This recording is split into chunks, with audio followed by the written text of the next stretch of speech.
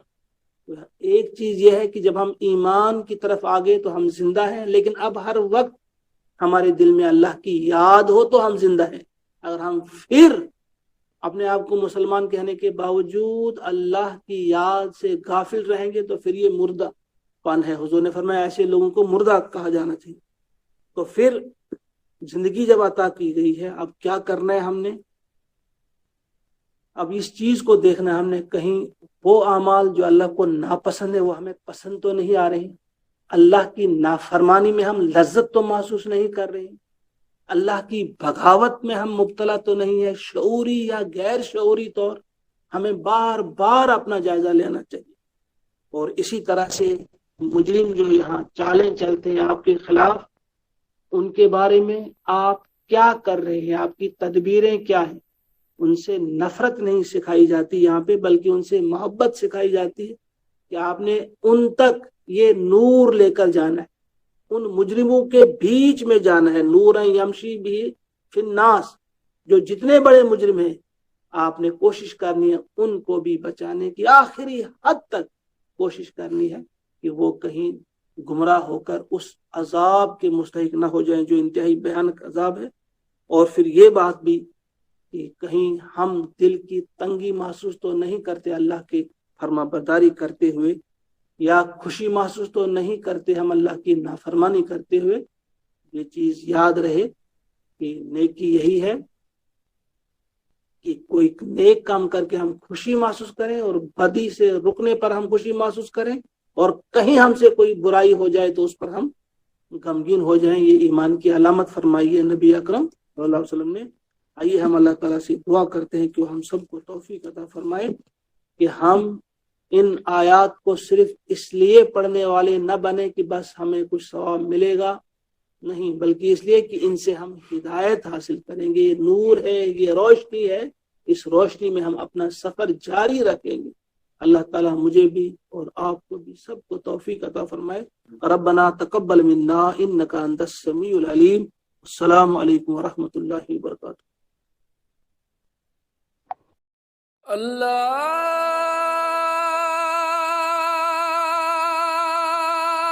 اکبر اللہ